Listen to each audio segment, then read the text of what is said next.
Okay, so this is the third class that we've had together, and just to review the first two classes, since each one has been building up towards one another.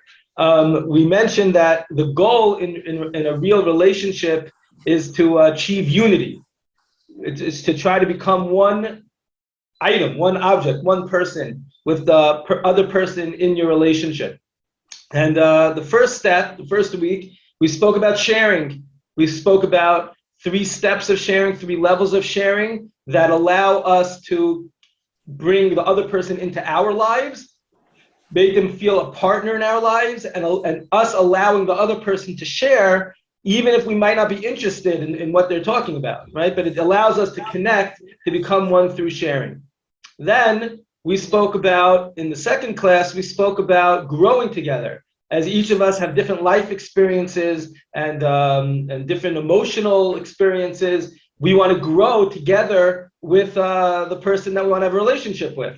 So how do we go ahead and do that? And we spoke about different techniques, different ways of growing together.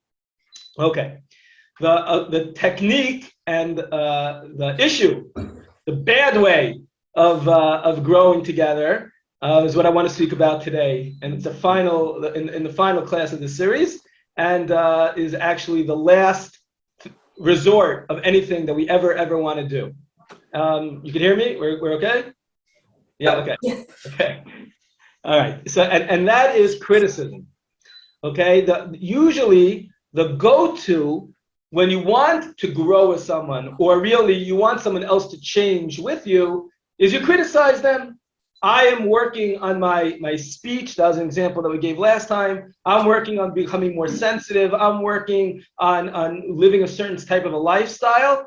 And I want the other person in my relationship to move together with me, to grow together with me. So the first go-to is by telling the other person that the way that they are conducting their life has to be changed. And of course, it'll only be nice and it'll be pleasant and smiley and things like that.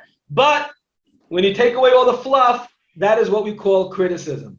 Okay? Now, criticism is the most dangerous technique in trying to get someone to change. And it's important for us to go a little bit deeper and to understand. And specifically, and I want to highlight this distinction, there's a fundamental difference between, let's say you have someone who works for you, that you need to go ahead and you need to make them work differently, so you have to give them some critique. Okay, that's one thing. I'm not saying if that is good, it's not good. I think it's not good either, but we're not even talking about that. I'm speaking specifically about in the context of a relationship where criticism takes a whole new level of intensity and the potential for destruction of the relationship. Again, we're trying to build up to a unit. When you criticize the other person in that unit, you unfold and you dismantle everything that you've built up till that point. Okay.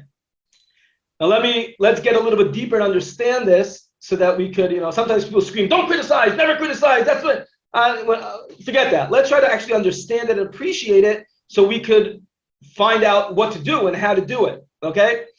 First, if we use criticism to evoke any form of a change, so by definition, you're accentuating the negative in the other person. That's the bottom line. No matter how nice you are and how smiley you are and how comfortable, whatever it is, that is what you're doing. You're pointing out that there's something negative in the other person that you want to change. Okay? The normal human being, normal, not a bad human being, a difficult human being, an unstable human being, the normal human being will react when anyone points out that there's something negative about themselves. They will react with a certain level of anxiety and defensiveness, making it very difficult to focus on improvement.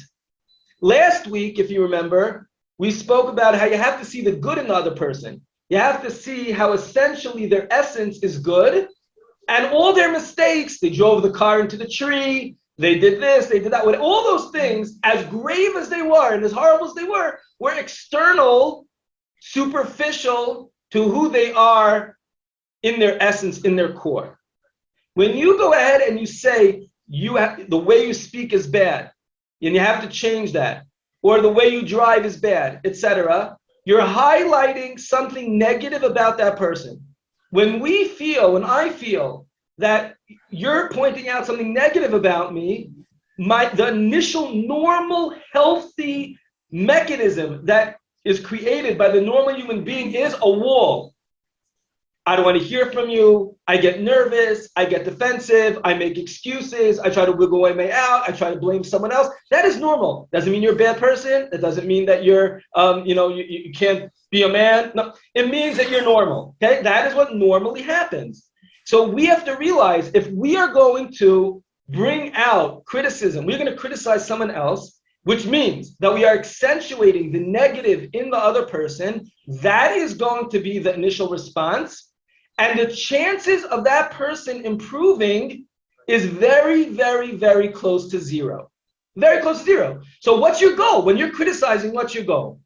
Many people think it's like an obligation. You got to criticize. How can I? This person just did something wrong. How can I not criticize? Well, what's the point of criticism? If the point of criticism is to create positive change, well, criticism is not going to do it. You're not going to make that change because the person's going to feel bad about themselves. The person's going to get defensive. The person's going to get anxious. The person's not going to like you. The person's not going to want to respond in a positive way. They might even do it specifically to go against you. You're not going to get anywhere. So I hate this word, constructive criticism. There's no such thing as constructive criticism. All criticism is destructive. The question is if it's purposeful. That's the word I like to use. Is there a purpose in shooting out this criticism right now? And therefore, before you decide if criticism is purposeful, you have to ask yourself a few different questions. First of all, is what happened really so bad? Is it really the worst? Is it so bad that we actually have the conversation about this? One. Two, even if it is really bad, is it ever going to happen again or was it a fluke? Okay? Just because the person in that relationship, it could be a child, it could be anyone who it is, drove the car into the tree, is it really going to happen again? Or no, like it's just never going to happen again. If it's never going to happen again, there's absolutely no purpose to going ahead and shooting out the criticism. And I like to tell the following story, which is, we're talking about relationships. I guess educating our children is part of the relationships. And this is my favorite story when I speak about educating children, and that is a story that's printed about Yaakov Kamenetsky. Now, Rabbi Yaakov Kamenetsky was the Torah leading giant. Rabbi Yaakov Kamenetsky was sitting in a very important meeting in his dining room, and he was having a conversation with this important guest, and one of his children, could be the greatest, maybe Shmuel Kamenetsky, I don't know. But one of his children, who all became great rabbis, was started like dancing on the table. So Rabbi Yaakov Kamenetsky like ignored his son and just like focused on his guest and just like continued having this conversation and talking to him. And after a while, the guest was like starting to get uneasy, and Rabbi Yaakov Kamenetsky just kept on ignoring his son, who was dancing on the table. At a certain point, the guest said, "Excuse me, Rabbi, aren't you gonna tell him that you're dancing on the table? You can't dance on a table."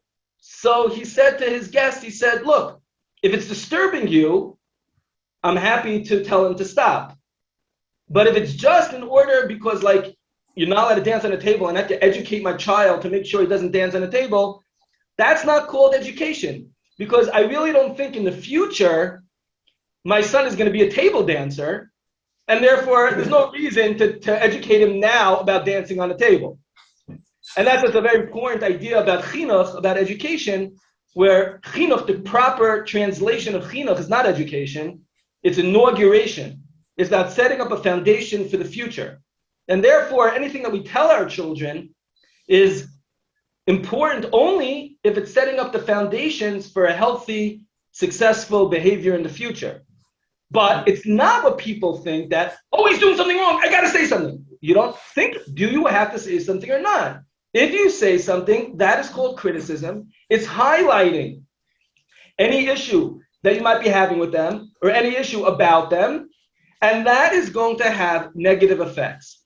And therefore, question one again is what's happening really so bad? Question number two is, will it ever happen again? Or was it a fluke? Okay? There's no mitzvah, there's no obligation to go ahead and point out everything that's always done wrong. Yeah.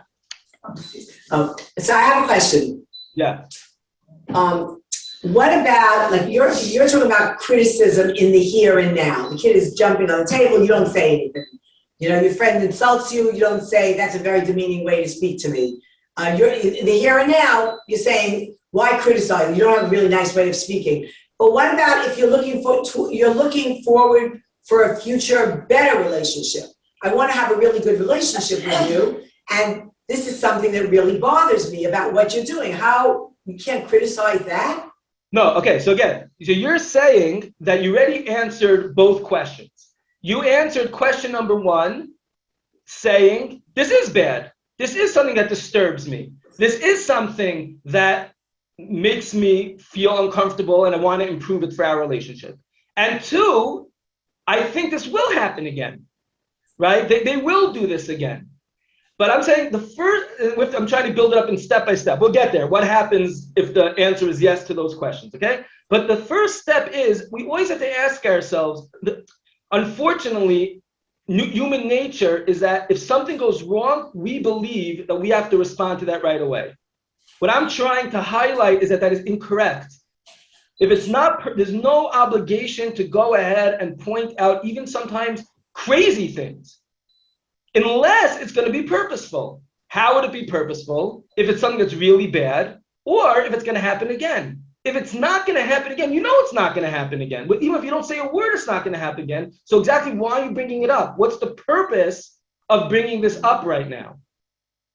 Okay? And that's why I was giving an example. Someone could drive the car into a tree and really cause a tremendous amount of damage. And you would have thought, like, I can't just let this just let this fly, right? But then if you know that what happened was that it was a new car and they didn't realize that the brake is different than this is actually a true story that I was once involved with. So I like bringing it up.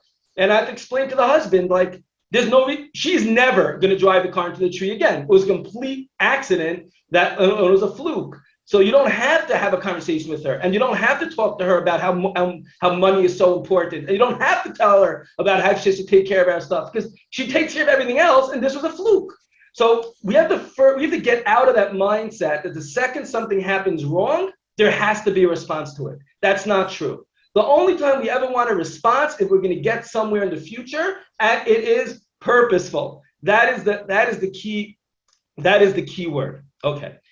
Even excuse me, even if we do decide that it is purposeful, okay, we don't have to directly address it. There are other ways of giving over messages without directly sitting down with the person and saying, let's discuss what happened. I really don't appreciate that you did this. Look what you did. You don't treat our property in an efficient way, in a good way. You don't have to necessarily directly discuss it. Instead, there are other tactics that you could have. So for example, I think we spoke about this a little bit at one point in the idea of sharing. It could be a value that you want to change in the home. That value that you want to change in the home could come in the context of stories at the Shabbos table, unrelated to the person, unrelated to a certain episode. You want to try to bring in a value. You want to try to teach a value. You want to talk about experience. You want to give some stories. You want to try to share other examples of things that have happened in your life that bring it out. They'll get the message. Change does not have to be directly focused at a certain episode. The way you spoke, I don't like that term that you use. You got to stop using that. Instead, you could talk about positive speech, benefits of positive speech, the difficulties of negative speech, right? There are other ways of doing it without addressing head on that episode or that thing. So that this way, the person that you're looking to change does not feel attacked and does not feel like their negative, whatever it is being accentuated.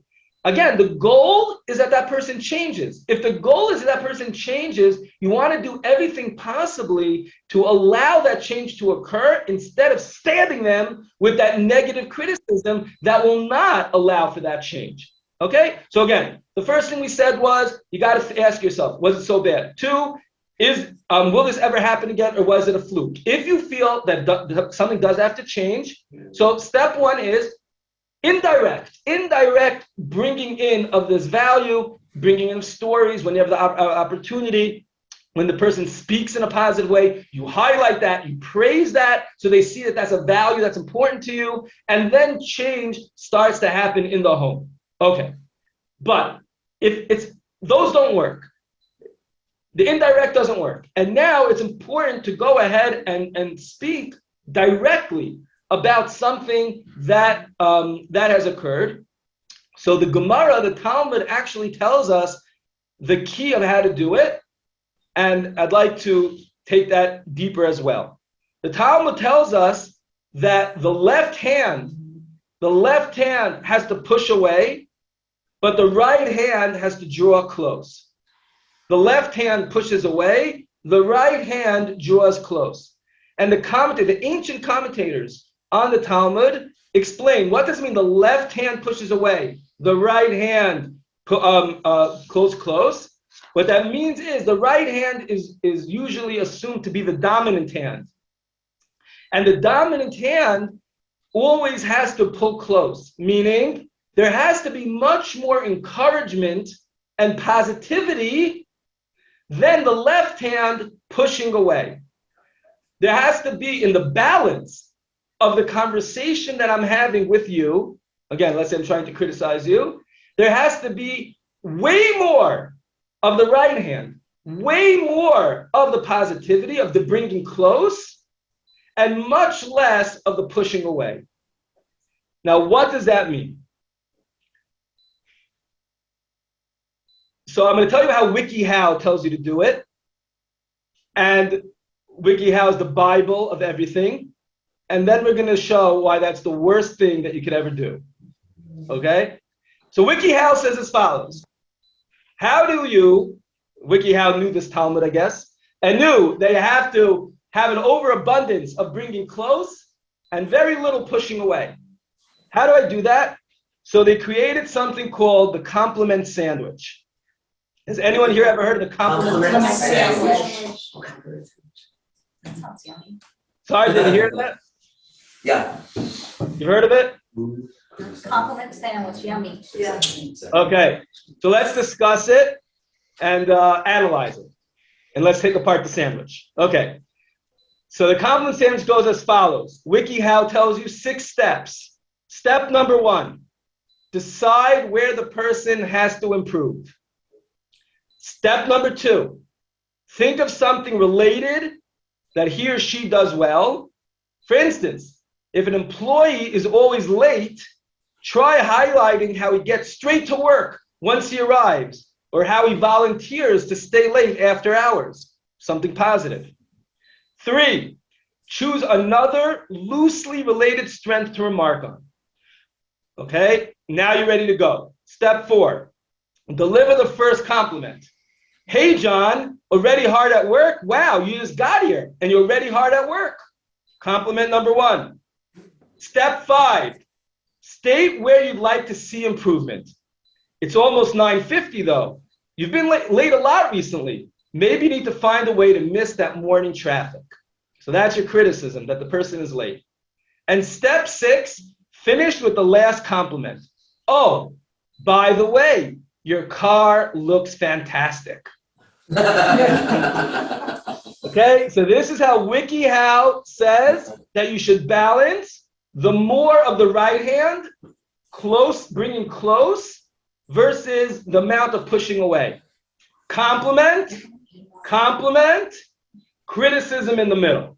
And therefore, you have double the compliment, criticism in the middle, the person is all excited and now ready to change. Yeah. Ooh. I didn't think, You in the back. if I may, in your compliment, I didn't think, from the people that I have tried to give criticism to, they would not have considered that a compliment. All they would have heard was, you just got here. Right, okay. So, And after that, they wouldn't hear anything else they had to say.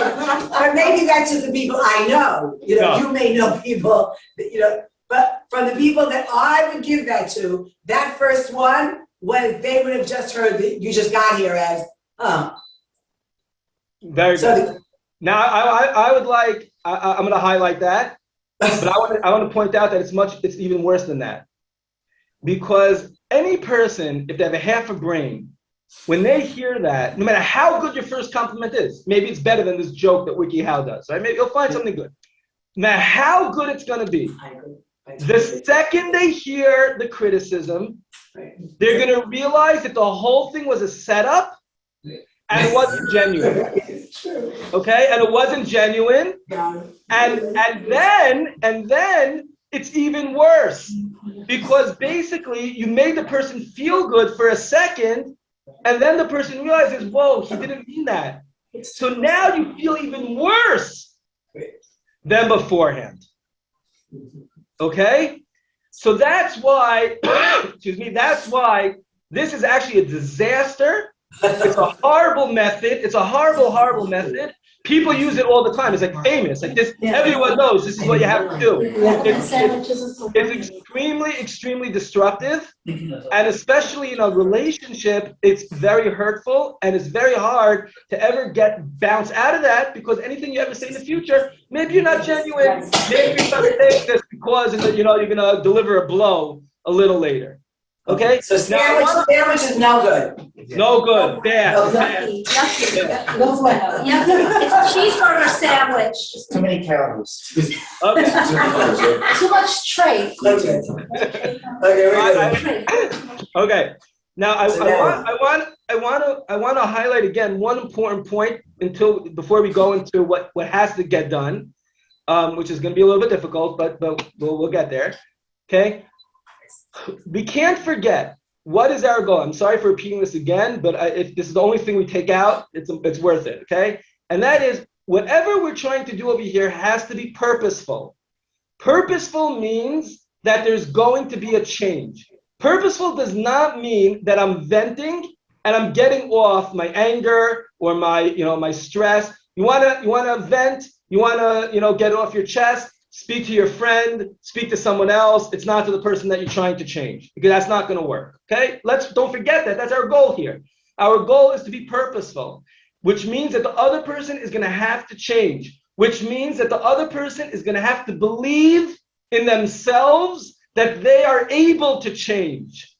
And by focusing on the negativity, they're not going to be able to get there. And that's what the Talmud means, that you have to have the abundance of pulling close.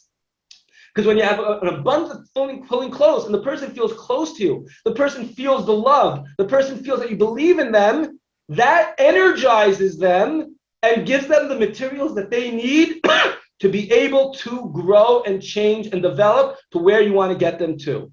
And that's why you need that abundance of bringing them close. So how do you do it? All right. So we're going to go through now a step-by-step approach, 7 steps. 7 steps of how you got to make this happen. Yes?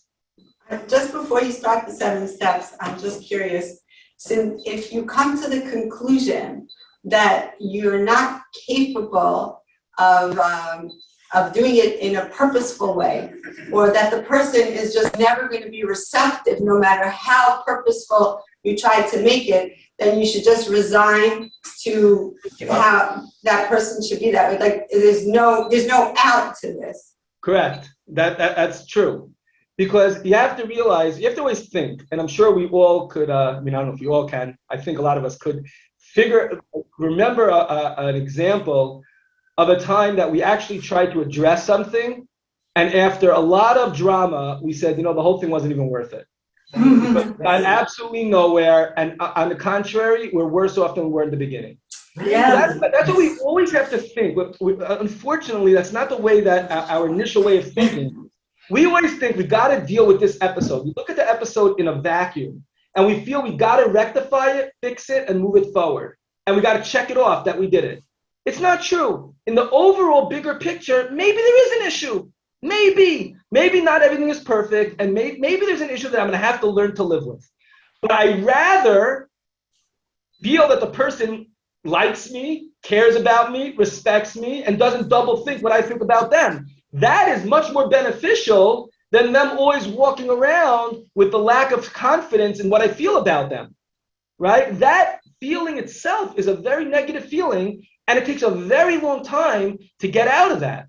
So we have to always remember that if we're going to embark on criticism, it's not going to be easy afterwards to just walk out afterwards and say, oh, now we're back. Great, we got it. We took care of it. Let's move forward. It's not like that. You don't start dancing afterwards, right? It doesn't go that way. So you have to realize the after effect could be very significant, very intense, and very detrimental. It could be days of negativity, which only makes things even worse. So you have to weigh out.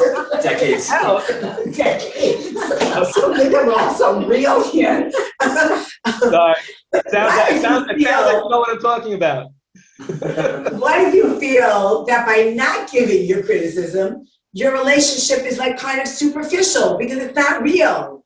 You're not really telling the person, you're not really. Look, we spoke about the last 2 times how to build a relationship, right? We're building our relationship in a million different ways. It's through our sharing, it's through our experiences together. It's about so many different things. If there's one thing that you have an issue with the other person and you don't tell it to them, that does not mean your relationship is superficial. On the contrary, your relationship, there is one thing that you don't know about each other and you're holding it back specifically because you know it's going to be hurtful or you know it's going to be, okay, that's okay. But that's not how you build a relationship. Now it's true, conflict resolution allows for building of a relationship. That's true. But you don't have to look for it in order so you can build a relationship.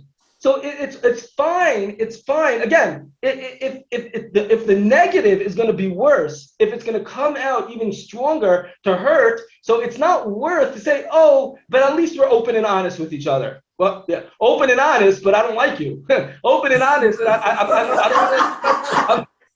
I'm not so sure I want to share with you so many things anymore because you're going to criticize me or you're going to get upset. That's not going to build a unit. Right? So that's what I was saying all in the beginning. There's no mitzvah. There's no obligation that like every little thing that I have an issue with you about, I got to work out with you. No, it's not. You have to really think sometimes, is this worth it in the bigger picture? Or overall, everything is so significant that we are totally fine. There's no reason to work through it. Okay. So here we go. We're going to go through 7 steps and discuss each one. The first one is as follows. You have to make sure, again, you've decided, you've come to the conclusion that I have to address this head on and I have to sit down and talk about it, this issue. You have to make sure that the majority of what the other person has heard from you lately, and lately I put in quotes, please don't ask me how long lately is, that's something that you have to decide, has been positive, okay? Meaning, what we called the first bun, the first part of the sandwich, right, is not 3 seconds before you deliver the blow. It's a significant amount of positivity that has been coming through. Oh, it could be a month, it could be 2 months, it could be 2 weeks, it could be a week. But you've been positive with the person that you're giving over this criticism to.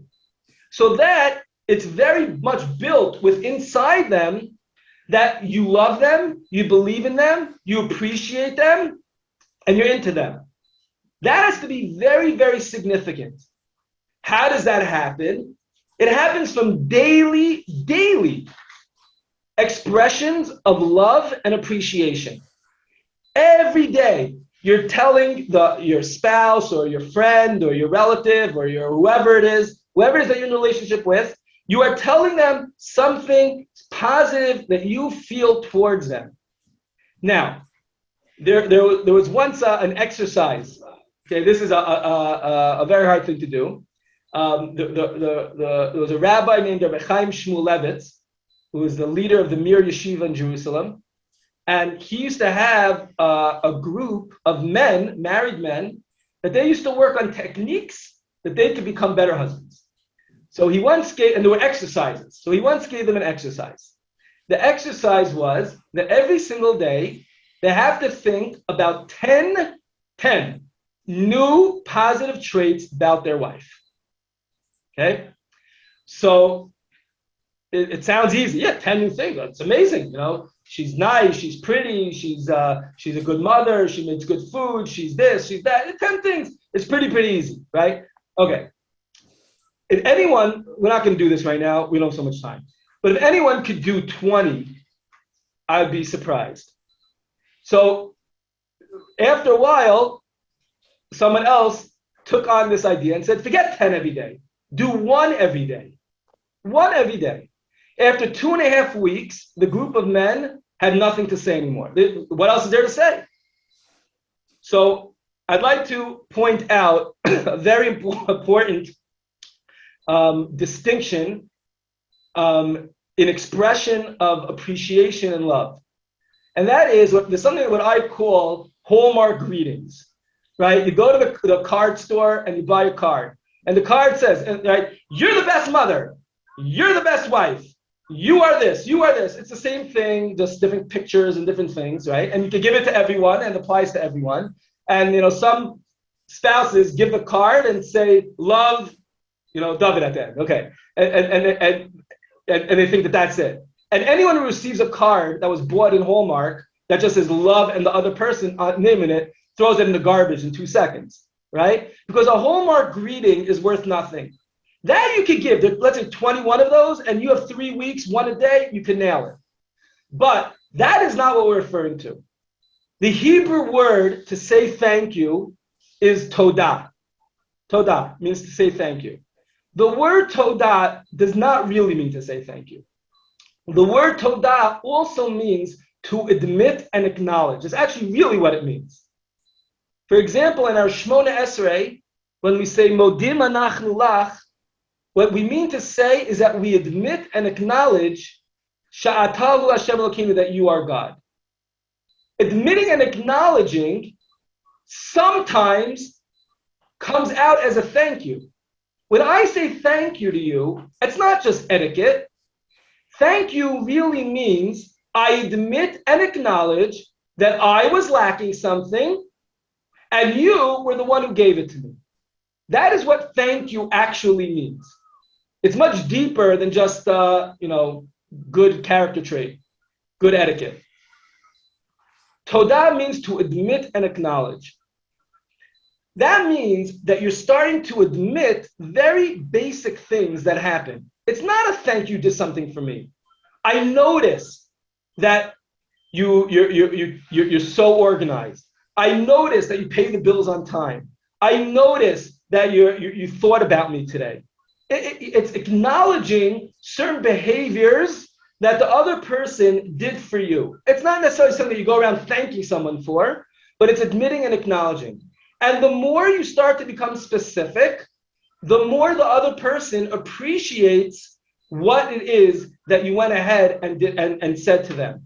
So for example, if I'm listening to my wife on the phone talking to her mother, and I just hear the way that she's speaking to her, and afterwards I say to her, it's amazing how patient and how much honor you give to your mother. That's not a thank you, but I'm admitting and acknowledging something that I appreciate about the other person. That is something you have to think a little bit deeper. And it's a great exercise to try to think of one thing that you could think about the other person that you could then go ahead and express in them. Again, it doesn't have to be in marriage. It could be in any type of relationship. But it's admitting and acknowledging something that someone else is doing. The majority of lately has to be positive statements like that. If you have not given those things, if lately, excuse me, the person in your relationship maybe hasn't been feeling well, or maybe has been busy, or maybe has been stressed out at work, or whatever it is, and you just haven't had enough time to have that positive interaction, you cannot criticize right now. You are going to have to shelve it for a much later point. Because unless that person feels all charged up with positivity from you, the second you deliver that blow, the negativity is going to stab them and they're not going to be able to move forward. But if the negativity could land on a soft, positive cushion, so then there's potential for that criticism to be purposeful. And therefore, step number one is that you have to make sure that whatever the other person has heard from you lately has been positive. Step two, you have to make sure that the person internalized and absorbed the praise that you gave them. You might have given them tons of praise, but they were so busy with so many things that went in one ear out the other, and they didn't even hear you. So you have to make sure that they internalized what you said. How do you tell if they internalized it? You could see it on their face. You could see how they react. You could see how warm they are towards you. You could feel it, okay? Anyone that you're in a relationship with, you know if they're feeling good towards you based on the positivity that you've given them over X amount of time. Step three, there's a biggie. Make sure that throughout your relationship, you've expressed the idea that it's okay to make mistakes. Meaning, whoever you're in a relationship with has to know that you're not one of these people that we're perfectionists. Everything has to be perfect. No, you are okay with the idea of making mistakes. You also make mistakes. You understand that people make mistakes. Because if they think that you're anti-mistakes, right? So and in your mind it's abnormal to make mistakes. So then no matter what you're going to say to them is going to be hurtful. Okay, so we have three preliminary steps. One is that lately you've been giving positivity. Two is that they've been absorbing and internalizing that positivity. And three is that throughout your relationship, the idea of making mistakes is something that you feel is normal, you're okay with, doesn't bother you, and it's just a basic nature to you and to the people that you interact with. If they think that you're perfect, The making mistakes, is that mentioning about you or the other person? You're making in general. In general, it could have been 4 weeks ago, before this incident even happened. You mentioned that, oh man, I made a mistake, and or my boss made a mistake. Look, people make mistakes. I got it. So it's a commonality between both of you. Yeah, it's like a value that you have. You've expressed that you have a value that it's okay to make mistakes. If someone thinks that you're a perfectionist and you can't tolerate mistakes, then that means that when you deliver that blow, it's much stronger. Right? But if it comes from someone who believes in making mistakes, so, okay, you made a mistake, and I believe in making mistakes. Let's just address this so this doesn't happen again, right? It can become much more or less intense. We're trying to de-intensify what you're saying. But if you're someone who holds it, you gotta be perfect. That's what we're shooting for. Be perfect, perfect, perfect, right? So then all of a sudden, any little mistake, right, causes a person to snap. So you want to make sure, and there's some important in our lives, that we want to be able to let people know, everyone, our kids, everyone, it's important that everyone knows that it's okay to make mistakes. That's it. And you rebound from making mistakes. Okay? So those are 3 steps, the preliminary steps. You haven't even said your criticism yet. If you cannot check off 1, 2, and 3, you cannot criticize. Forget it. So 1, 2, and 3 have to be there in order to go to step 4. Yes, question. I love what you're saying. Is there a way to deliver, and I don't want to go off topic, it's still there, but is there a way to deliver a criticism where you don't sound self-righteous? Somehow we always sound very self-righteous when we're giving criticism. It's like, I know better. Like, how do you eliminate that and not sound so self-righteous? Okay, good. So now let's actually go to the actual criticism and okay. the next 4 steps, and we're going to see. I hope we'll answer that. We'll hopefully answer that question. Okay. So again, if you did not get through step 1, 2, and 3, you cannot even go to step 4. And it's nothing to talk about. Okay, because again, it's not going to be purposeful. It's going to be hurtful, and it's going to ruin your relationship. Okay. Step 4. So if you can't get past those 3 steps, If you can't do that somehow, then whatever it is, even if whatever is bothering you is something that is going to continue, you'll just have to learn to live with it. That's right. That's right. That's right. Or prepare for the future that you will be able to give it. But at this moment, those three things you could still always implement into your relationship, right? You could start to build up the positivity. I always like to say this to people. You have your whole life. If you're in a real relationship with someone, you have your whole life to be able to get to where you want to get to. Everyone that thinks that everything is an emergency ruins everything, right? So you need to pace yourself and do it in the best possible way. That might mean for the next month, you're going to have to swallow it and then go ahead and deal with it, okay? But again, if it's really an emergency, then none of my rules, I'm not talking about, God forbid, someone's bathing whatever, a kid in a dangerous way. Like, I'm not going there, you know what I mean? Emergencies are emergencies. You don't have to go through any rules. I'm talking about things that I don't like. I'd like to fix it.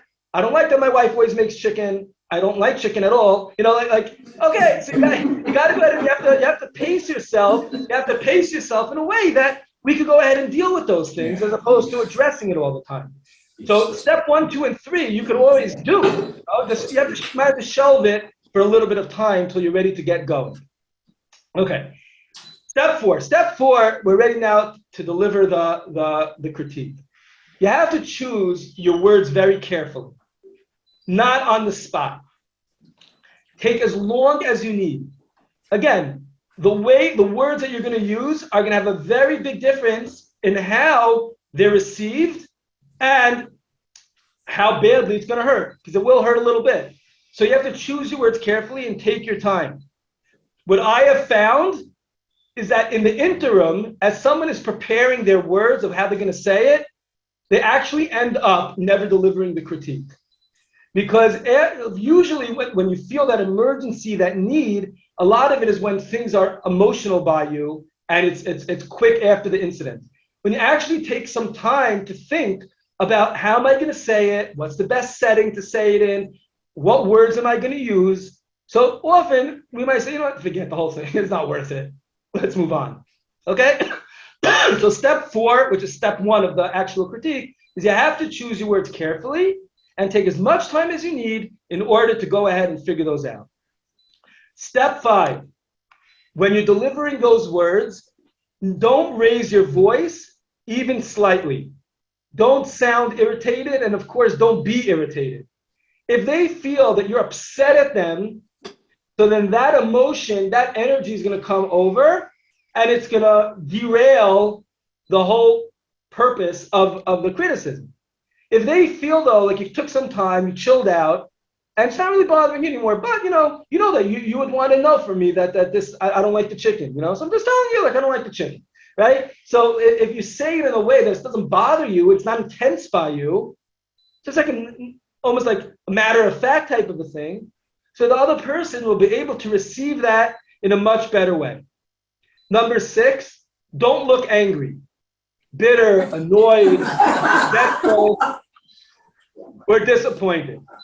Okay? Again, it's holding the emotions that you're not emotional about this thing. The second you're emotional about it, so then the other person is going to feel the emotions. It's going to be all about the emotions. It's not going to be about what you're saying. The person's going to say, oh, you're being emotional now. Let's talk about it when you calm down.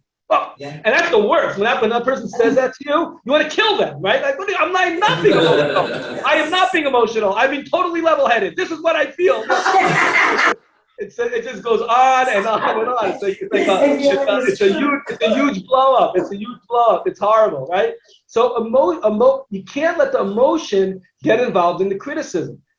And so again, choose your words. Don't raise your voice. Don't sound irritated, and don't look irritated and angry, etc. 7, you have to remain calm throughout the whole time.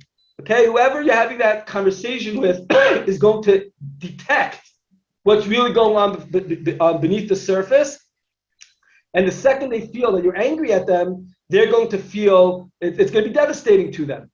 Okay, so this is, some people say after I say these steps, they say, okay, basically you can never criticize. I'm like, okay, look, if that's the case, then that's the case. But you have to realize that in the overall picture, criticism is dangerous. And we explained why. It's not just like, oh yeah, criticism is dangerous. We understand why. It hurts people and it blows trust. It doesn't allow people to grow. It doesn't allow people to feel connected to you. And you could end up, instead of becoming one, you could end up really pushing and breaking up anything that we've tried to build with the sharing and the growing together, all of those things that throughout the relationship we're building and building and building. One criticism just totally disconnects you. So we have to realize that it's dangerous. And when you look at it in the context of relationships, it is a very dangerous pursuit to go ahead and criticize. We have to make sure that there's no emotions. We have to know that we pick the words correctly. We have to make sure that this is really worth it. This is really going to happen again. This is really purposeful. And then if we have to go ahead and deal with it, so we go ahead and deal with it. But it has to be where the yamin, the pull, bringing close to us is very strong. There was a lot of love. There was a lot of appreciation. There was a lot of recognition. There's a lot of acknowledgement of the positivity of the other person, which then allows for the person to continue to grow, afterwards. And then, I hope that we'll be able to grow together with whoever we want to have a relationship with. We'll be able to feel connected, to become one with each other, and with God's help, to achieve the incredible oneness and awesomeness that a relationship has to offer. Anybody has a question? Yeah, we have a few minutes for a question. Yeah. But okay, see, how do you make that known? How do you make that known in like a culture that I want to say thrives on criticism? Like I'll be honest, like my family, it's very hard. Like they'll criticize me and they'll say, oh, you have to do something. And I'm like, but how does that help me? Like what's the outcome? Like, oh, I want you to do something, like in my weight. My dad has said, oh, I want you to lose weight, but the way he criticizes is very wrong. Like, what is your outcome, Dad? He's like, I want you to lose weight and get married. I'm like, but how do you criticize me? How's that making that happen? You know, you guys can't be so negative. So how do I guess, help my parents see, who are very like old-minded, closed-minded people and have their fashionist views? And then how can I generate that change in my culture? Like be the one who's changing the world in my culture where we could be better to our children. I don't know if this makes sense. That made a lot of sense. That's an excellent question. Excellent question.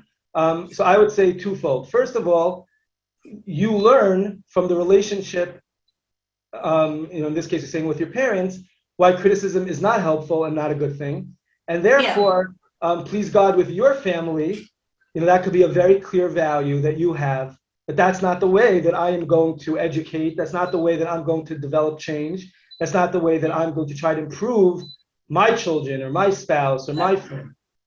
Regarding when someone is criticizing you, if you're in a relationship with someone, what I would say is as follows. You have to get a little bit of courage to be able to do that. But say, look, I'd like to speak to you, and I'd just like to share with you something. I know that you have my best interest in mind. And I know that you're telling me that I have to do this and this and this because you care about me and love me. I just want to let you know that this form of communicating with me, this form of criticism, isn't what helps me get there. It'd be easier for me if you communicate this way or this way. Communication is two ways. Sometimes people, like you said, there's an old school or a theory or whatever it is. They don't know. I think I would just bring you in there. Can I bring you? Like, do you speak Russian? I'd be happy to Yeah, but continue. Sorry, you can continue. No, that's okay. I think it's important to communicate to the other person that this isn't the way that gets me going. This isn't the way that motivates me. This isn't the way. I don't feel good when you speak to me this way. I know that it's coming from a good place. I'm not saying you're a mean person. I'm not saying that, but I'd rather you tell it to me like this, and you'll see that I'll end up changing even more. So because then I end up doing it too. Like they try to instill cooking and cleaning for me, and I get so negatively turned off by it. It's like I don't even want to do it because they've made it into such a negative conditioning. But then I also am not and then I also criticize and use not so good Right, language. so, because so, of I, that, I, because you grew up so with you have to hold your own with your criticism. You criticizing back is not going to help, right? So Yeah. you have to keep your own and your own value system and try to be consistent with that. Regarding other people that are criticizing you, you basically have to criticize them, not to criticize you, which means you just have to be able to tell them that this isn't the best way for you to be able to grow and develop. And hopefully they'll believe you and they'll see that and they'll try for other things. You know, I hope that would be the ideal. I think they'll believe if you. I'm happy to Is help there you. also like, if it's not asking, like a way to like, I don't know if you give your contact information, like email or something as a way to like, if there's more questions I have. You definitely can email me. It'll be my pleasure. I'll put it in the chat. Well, it's easy. My email is drossman@h.com. What? DROSMAN@h.com. AISH.com. Okay, thank you. Okay. Any other questions? Yes. We're good? It was amazing. Thank Thank you, you. Rabbi. All the best.